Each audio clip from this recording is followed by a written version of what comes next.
இந்த ஸ்வேதவராக கல்பத்தில் வைவஸ்வத மன்வந்தரத்தில் முதல் 4 சதுர்யுகங்கள் அயோத்தி மன்னர்களாலே ஆராதிக்கப்பட்டான் எம்பெருமான்.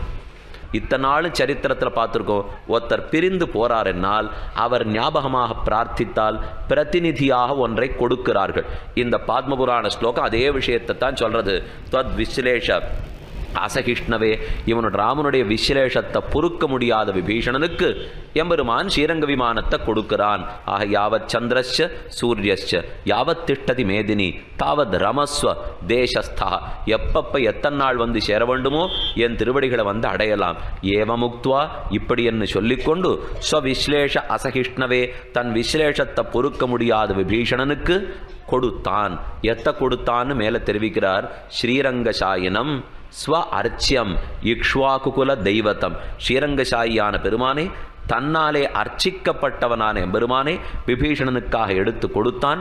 அவனும் ரங்கம் விமானம் ஆதாய பிராயாத்து லங்காம் பிரதி விபீஷணா, லங்கையை நோக்கி ஸ்ரீரங்க விமானத்தை வாங்கி கொண்டு விபீஷணன் புறப்பட்டான். என்னைக்கும் பெருமானுக்கா இருக்கட்டும் அடியார்களா இருக்கட்டும் விஸ்லேஷத்தை அவர்களால் பொறுக்கவே முடியாது. பிரிவு ஆற்றாமைங்கிறது யாருக்குமே கட்டம். மகாத்மாக்களுடைய விரகத்தை ஒரு வினாடி பொழுது கூட பெருமானாலே பிரிந்திருக்க முடியாது.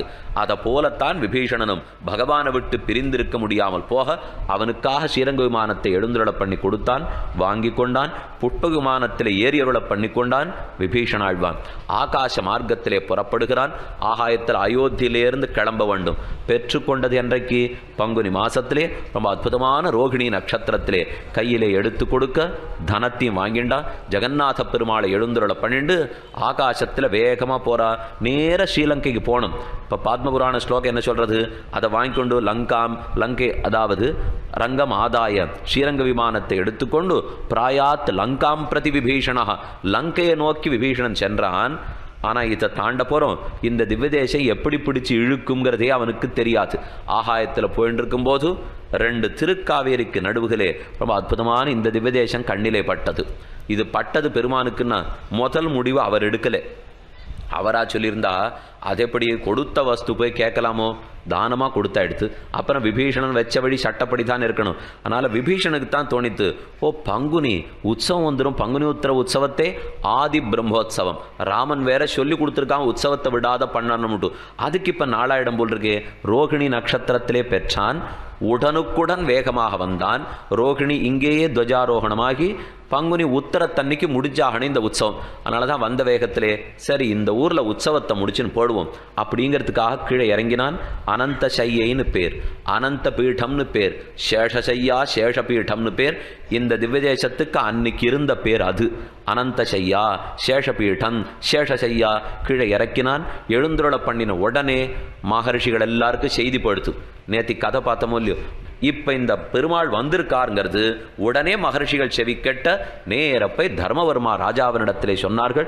ஓடி வந்தான் தர்மவர்மா. வந்து நன்றாக வரவேற்றான் விபீஷணனையும். அர்க்கபாத்திய ஆச்சமனியாதிகளை கொடுத்து இந்த இடத்திலே எழுந்துருள பண் என்று இன்னைக்கு பெருமான் எங்கு சேவை சாதிக்கிறானோ அதே இடத்திலே எழுந்துருள பண்ணப்பட அது நடந்தது. ரொம்ப அற்புதமான சந்திரன் ரோகிணியிலேயும் குரு ரேவதியிலும் இருக்கக்கூடிய ஒரு மத்தியான பொழுதிலே காவிரி கரையிலே எம்பெருமான் இங்கே பிரதிஷ்டை பண்ணப்பட்டான். பிரதிஷ்டை பண்ணிட்டு உடனே உற்சவத்தை நடத்த வேண்டும். 9 நாட்கள் பங்குனி உத்தர உற்சவம் ரொம்ப அழகாக நடத்தப்பட்டது. இந்த உற்சவம்னு சொல்லச்சே அந்த நடக்கிற உற்சவத்தை பற்றி அவசியம் நாம் ஒரு சிறு செய்தியானும் இந்த கோட்டிலே சொல்லியாக வேண்டும். இப்போ நடக்கிற உற்சவங்களும் அப்போ நடந்திருக்கிற உற்சவங்களுக்கு நிறைய வேறுபாடுகள்லாம் உண்டு. கீழே நாம் பார்த்தா போலே ஐப்பசி உற்சவம் நடந்திருக்குன்னு பார்த்தோம். ஆனால் இன்று இல்லை. ஆனால் வியாக்கியானங்களில் பார்த்தா ஐப்பசி திருநாள் நடந்ததா தெரியுது. அதே போல் புரட்டாசி மாதம் உற்சவம் நடந்திருக்கிறதா தெரியுது. ஆனால் இப்பொழுது புரட்டாசி மாதம் இந்த இடத்துல உற்சவம் கிடையாது. இப்போ நாம் பார்க்குற உற்சவம் தை மாசி பங்குனி சித்திரை இந்த 4 தான் நமக்கு தெரிஞ்சிருக்கிற உற்சவம். அதில் இப்போ நடக்க போகிற உற்சவம் விபீஷணன் நடத்தி வைக்கிறது பங்குனி மாசத்து பிரம்மோத்சவம். இதுதான் ஆதி பிரம்மோத்சவம். அவர் பெற்றது ஐப்பசி திருவோணத்திலேயா இருந்தாலும் அவர் நடத்தின்ற உற்சவம் பங்குனி மாசத்தில் தான் நடத்தி கொண்டிருந்தார். அதனால் பங்குனி மாசத்து உற்சவத்தை விபீஷணன் தொடங்கினான். அந்த உற்சவத்தில் இன்னைக்கு நாம் முக்கியமாக பார்க்கறது 9 நாள் உற்சவம்னு சொல்கிறோம். பார்த்தா 10 நாள் உற்சவம் தான்.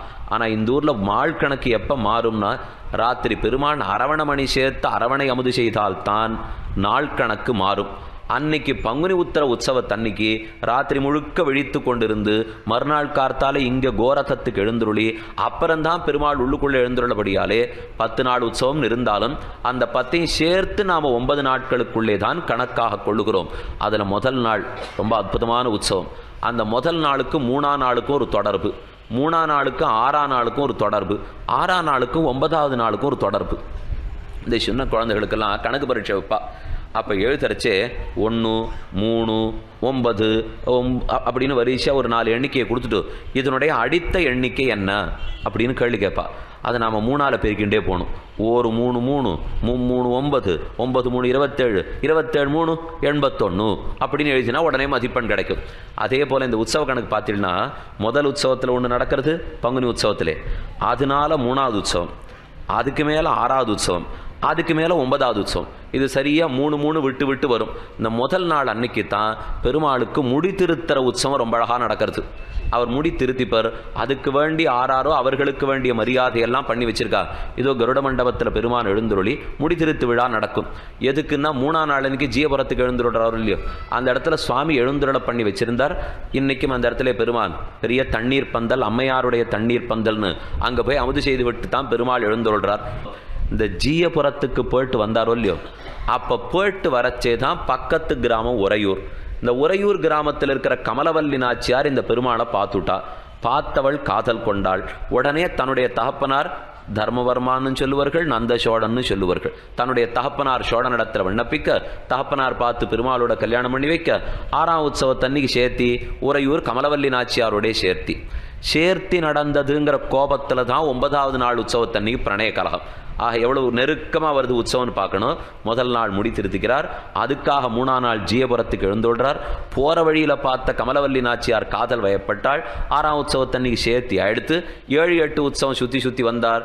அதே போல் அன்னைக்கு கார்த்தால 9ஆம் உற்சவத்தன்னைக்கு கார்த்தால 8 வீதி வருவர்.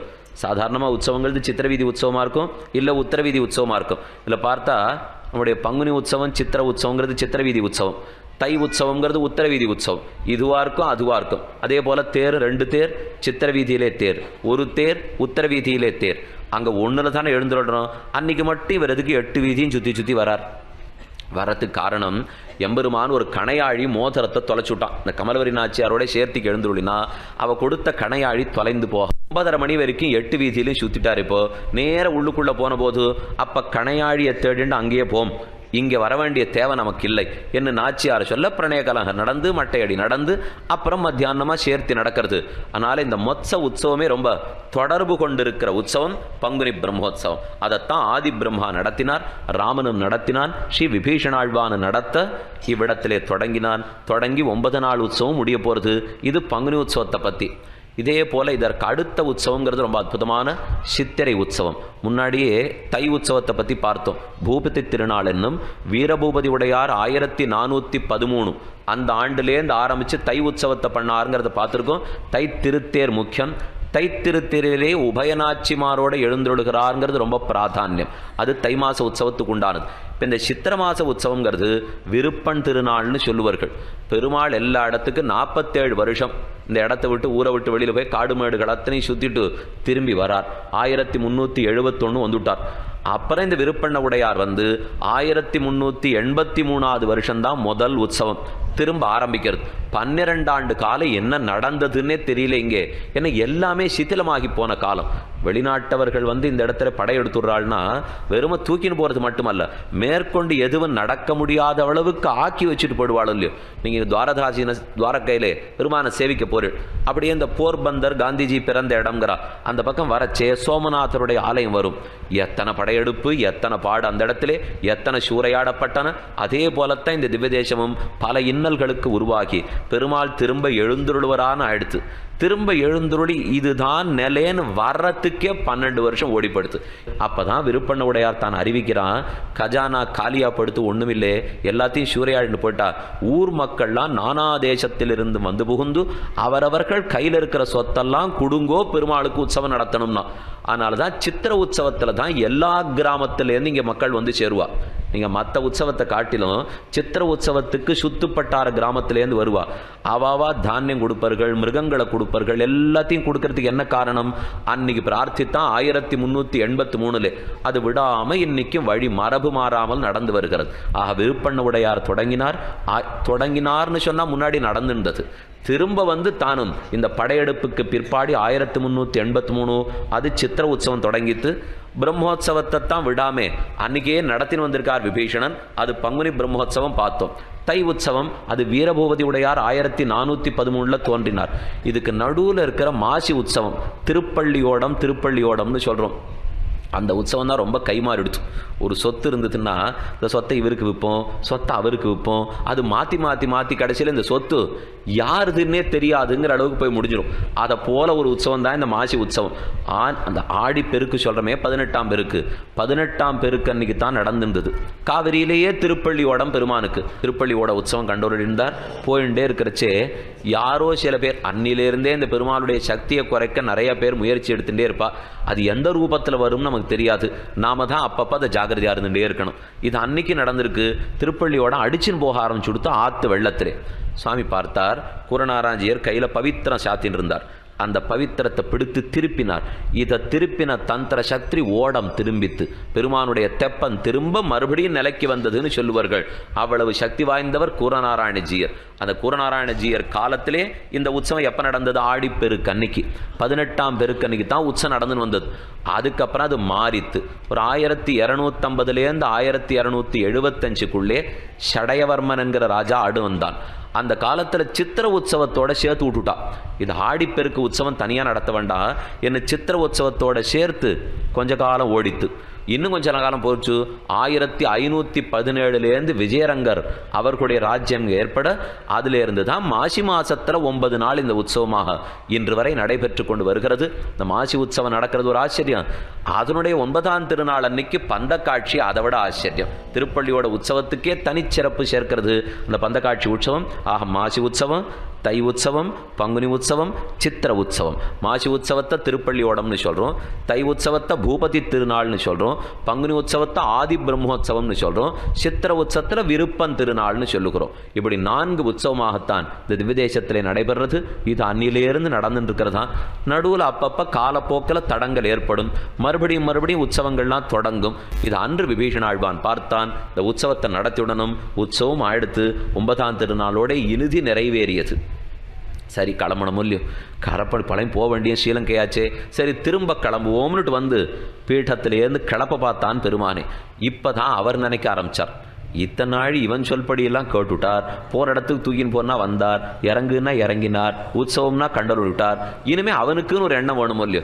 சரி நாம இந்த திவ்யதேசத்தோடையே இருந்துருவோம். இது எத்தனை பேருக்கு கொடுத்து வச்சிருக்கிற அழகான வர பலம். இது காவிரி தாயாருக்கு சொல்லியிருக்கோம், இருந்தாகணும். மகர்ஷிகளுக்கு வாக்கு கொடுத்துருக்கோம், இருந்தாகணும். பிரம்மாடச்ச புறப்படச்சவே சொல்லியிருக்கோம். மேற்கொண்டு ஸ்வேதவராக கல்பம் கடைசி வரைக்கும் இருந்துட்டு திரும்ப கல்பத்தின் முடிவிலே உம்மிடத்திலே வந்து சேருவோம்னு இருந்தாக வேண்டும். அசைய மரத்துட்டான் எம்பெருமான். எத்தனை கைகளை கொடுத்து தூக்கியும் தூக்கிறதுக்கு முடியல.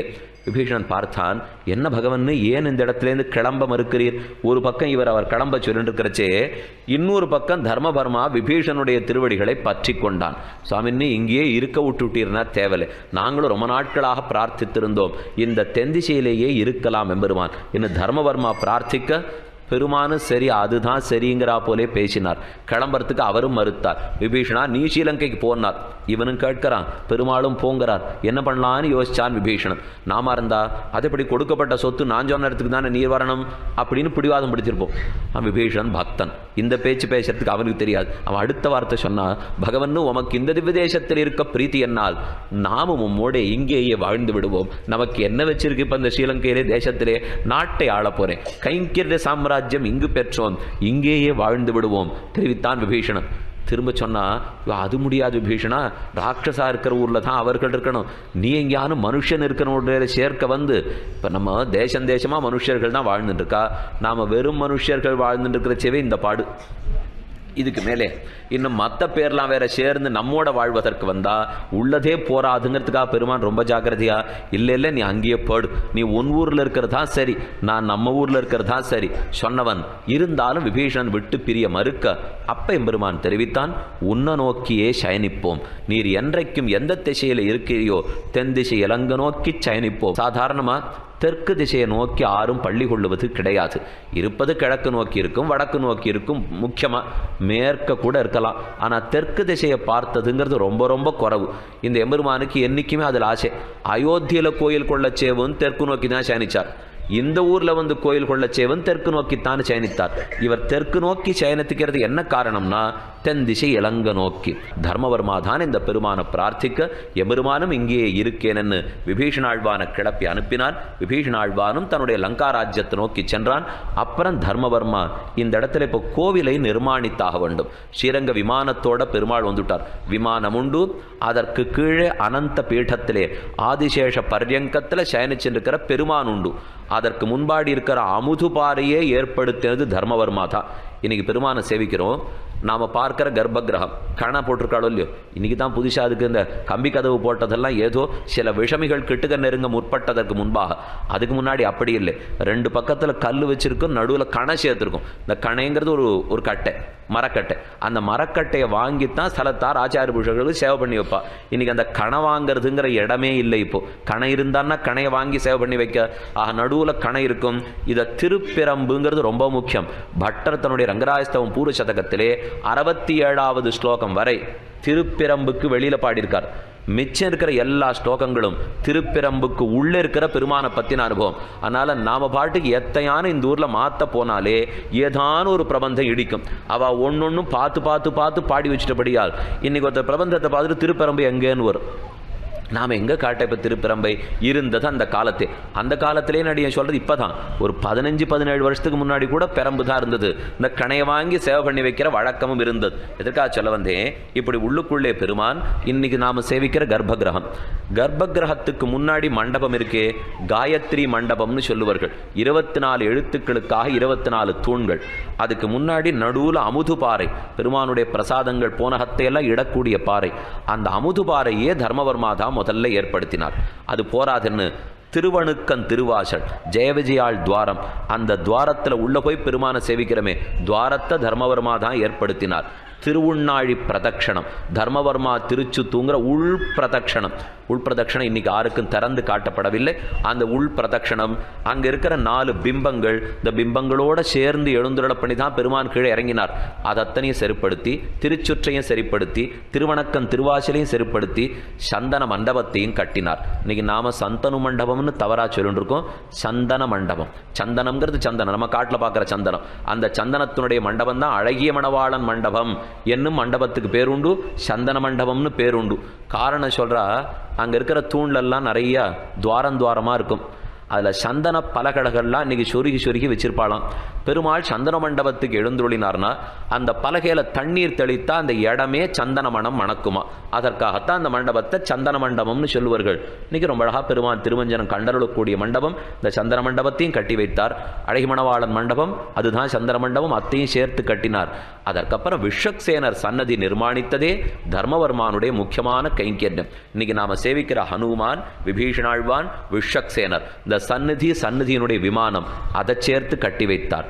அது போராதென்னு இன்னைக்கு நம்முடைய சந்திரபுஷ்கரணி கரையிலே ராமர் சன்னதி இருக்கும் இல்லையோ, அதுக்கு முன்னாடி இருக்கிற மண்டபத்துக்கு ஆஸ்தான மண்டபம்னு பேர். இந்த ஆஸ்தான மண்டபத்தையும் அவர் தான் கட்டினார்.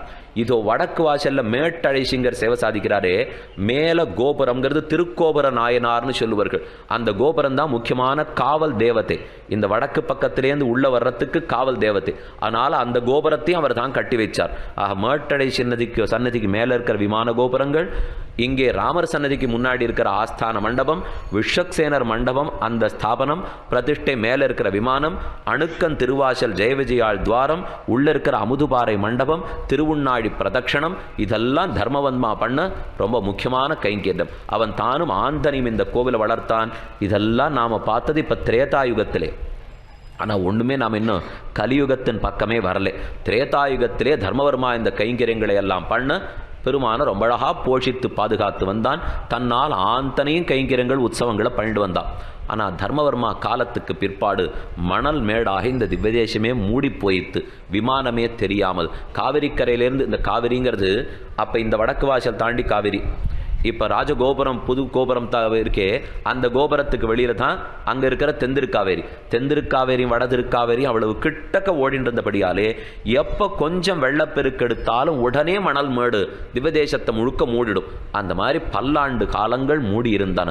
எத்தனை ஆயிரம் ஆண்டுகள் ஓடி இருக்கலாம், லட்சக்கணக்கிலே ஆண்டுகள் ஓடி இருக்கலாம். ஏன்னா இந்த இக்ஷ்வாகு வம்சத்திலே 35வது ராஜா ராமன், அவனுக்கு அப்புறம் கிட்டத்தட்ட 35 ராஜாக்கள் இருந்திருக்கா.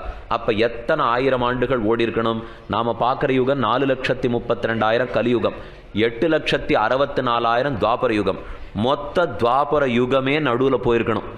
அதற்கு முன்பாக இன்னும் எத்தனையோ லட்சம் ஆண்டுகள் போயிருக்கலாம் அன்று. இப்போ இது எல்லாமே இவர் ஏதோ பூஜ்ய கணக்கு தெரியாத சொல்லிட்டு இருக்காருன்னு நீங்கள் நினைப்பீள். இவர் ஏதோ 100, 200ன்னு சொல்கிறதெல்லாம் அங்கங்கே பூஜ்யம் ஜாஸ்தியாக போட்டுண்டு இவர் ஏதோ லட்சம்னு சொல்லிட்டு இருக்காரு. அடிய ஒன்று இது எல்லாத்தையும் வெறுமைக்கானு சொல்கிறதுக்கே இல்லை. இப்போ எங்கேயோ வட மேற்கத்தி தேசத்திலே பெருத்த ஆராய்ச்சியாளர்கள் விஞ்ஞானக்காரர்கள்லாம் கோட்டியாக எத்தனையோ செலவழித்து படம் வெளியிட்டிருக்கா. ஆகாசத்தில் சுக்கின்னு இருக்கோ இல்லை நிறையா படம் பிடிக்கிறதுக்காக நமக்கு வானிலை அறிக்கையெல்லாம் கொடுக்குறதே, அது படம் பிடிச்சி இந்த ராமேஸ்வரம் பக்கத்திலே திருப்புல்லானிலேருந்து ஸ்ரீலங்கா வரைக்கும் உள்ளுக்குள்ளே பெரிய பாலம் இருக்குதுன்னு இன்னைக்கு கண்டுபிடிச்சி சொல்கிறான். கண்டுபிடிச்சதில்லை, அதிலேருந்து சின்ன பாரத்துகளை எடுத்து அவள் அறிவியல் முறையில் ஆராய்ச்சி பண்ணுறா. ஆராய்ச்சி பண்ணி 17 லட்சம் வருஷத்துக்கு முன்னாடி பாலம் அவள் போட்டிருக்கா. இது அடிய ஒன்றும் சொல்லலை, கோடியாக செலவழித்து போட்டான். நாம் என்ன சொல்லுவோம்னா, வேண்டாமே நாங்கள் 250 ரூபா கொடுத்து வால்மீகி ராமாயண புஸ்தகம் வாங்கினா அதுலேயே உள்ள பாலம் இருக்குதுன்னு சொல்கிறாளே, அந்த கோட்டியை தேடின்னு நாம் எதுக்கு போகணும்னா நல்ல வேலை. நாம் சொல்கிறது உண்மைன்னு சொல்கிறதுக்கு இன்னொருத்தம் கோடி செலவழிக்க வேண்டியிருக்கோம் இல்லையோ, இல்லைன்னா இது இத்தனை போயின்னு சொல்லிட்டு போடுவோம். உள்ளேருந்து எடுத்து அகழ்வாராய்ச்சி பண்ணி அந்த பாலம் இருக்கிறது உண்மைங்கிறா. எப்படி 17 லட்சம் ஆண்டுன்னு பார்ப்போம். இன்றைக்கே ஒரு 5000 வருஷம் கலியுகத்தில் போயிடுத்து, ஒரு 8,64,000 வருஷம் துவாபர யுகத்தில் போயிடுத்து. அதுக்கு முன்னாடி இருந்தது திரேதாயுகம். திரேதாயுகம்ங்கிறது இன்னைக்கு இருக்கிறா போலே 3 மடங்கு. 432 3ஆல் பெருக்கிங்கோ, கிட்டத்தட்ட 13-14 லட்சம் ஆண்டுகள். அதில் ஒரு பாதி ஆண்டுகளில் ராமன் பிறந்தான்னு வச்சுங்கோ, அங்கிருந்து ஒரு 7 லட்சம் வாங்கிப்போம். துவாபர யுகத்தினுடைய ஒரு 8 லட்சம் தள்ளிப்போம், அதுவே கிட்டத்தட்ட 16 லட்சம் ஆண்டு ஆயிடுத்தா. அவன் கணக்கு போட்டு சொல்கிறான் இன்னைக்கு 17 லட்சம் ஆண்டுகள் போயினன். அதனால் எதுவும் எதற்காகவோ பேசுவதற்கு இங்கே யாரும் இல்லை. எழுதி வைத்திருக்கிறார்கள் என்னால் சத்தியம் புனசத்தியம் உத்ருத்திய புஜமுச்சதே வேதாச்சாஸ்திரம் பரம் நாஸ்தி ந தெய்வம் கேசவாத்து பரம். என்ன இந்த திவ்யதேசத்தில் இருக்கிற ஓரொரு மணல் துகளும் மணித்துகளும் சத்தியம்தான் பேசுமே தவிர ஏதோ பேசுவதற்கு தெரியாதே. ஆக தர்மவர்மா ஏற்படுத்தி வைத்தது காலப்போக்கிலே வடதிருக்காவேரி தென்திருக்காவேரியினுடைய பிரவாகத்தாலே மணல் மூடிப்போக நல்லவேளை அவனுடைய பரம்பரையிலே தோன்றினான் கிளிச்சோழன் என்னும் மகானுபாவன். அந்த கிளிச்சோழன் தான் இந்த திவ்யதேசத்தை மணலிலிருந்து மீட்டு ஸ்ரீரங்க விமானத்தை வெளியிலே கொண்டு வந்து அற்புதமாக புனர் நிர்மாணம் பண்ணின பெருமையெல்லாம் கிளிச்சோழனைத்தான் சாரும்.